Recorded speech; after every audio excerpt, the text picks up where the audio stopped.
Hello, അപ്പോൾ ഇന്നൊരു കുഞ്ഞു വീഡിയോ ആണ്. കൂൺ ഷെഡിലെ കാഴ്ചകളാട്ടോ. ഇത് കംപ്ലൈൻറ്റ് വന്ന ബെഡുകളൊക്കെ അങ്ങോട്ട് മാറ്റി വെച്ചതാണ്. മൈസീലിയം നല്ല പടരാത്തതൊക്കെ. ഇത് ബെഡിൽ തന്നെ കോളിഫ്ലവർ മോഡൽ അങ്ങനെ പുറത്ത് വന്നതാണ്.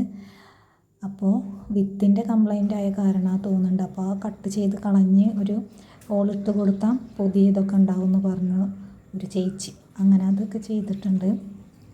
ഇതാട്ടോ കൂൺ ഷെഡിൽ വൈകിട്ട് എടുത്തതാണ്, രാവിലെ വിളവെടുത്തതാണ്.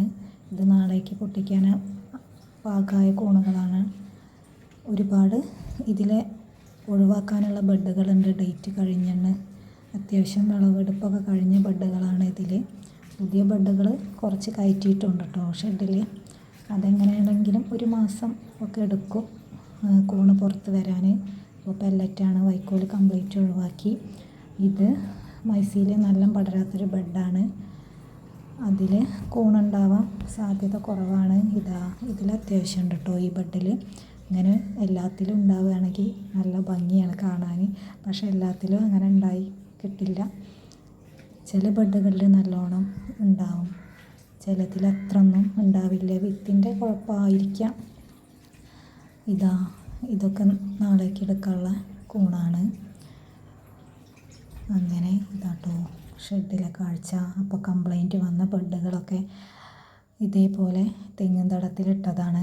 അപ്പോൾ ഈ തണുപ്പ് കാരണം എന്താണെന്ന് അറിയില്ല, അടിപൊളിയായിട്ട് തെങ്ങും തടത്തിൽ കൂണുണ്ടായിട്ടുണ്ട്.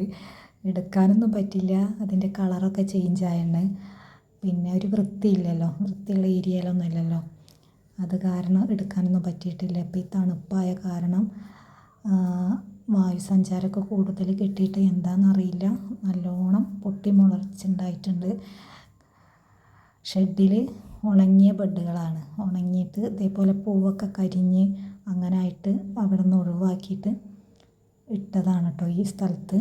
അപ്പോൾ ഇവിടെയാണെങ്കിൽ വെള്ളമൊന്നും കൊടുക്കാതെ തന്നെ ഇഷ്ടം പോലെ കൂണുകൾ ഉണ്ടായിട്ടുണ്ട്. ഇതാ കണ്ടോ, ഒരു ബെഡിൽ ഒരു 200 ഗ്രാമിലേറെ ഉണ്ടായിട്ടുണ്ടാവും വലിയ പൂക്കളോടെ കൂണ്. കാണാൻ ഭംഗിയൊക്കെ ഉണ്ട്, പക്ഷേ കളറൊക്കെ ചേഞ്ച് ആയെന്ന്. ഇത് എടുക്കൊന്നുമില്ല കേട്ടോ, കഴിക്കാനൊന്നും എടുക്കില്ല.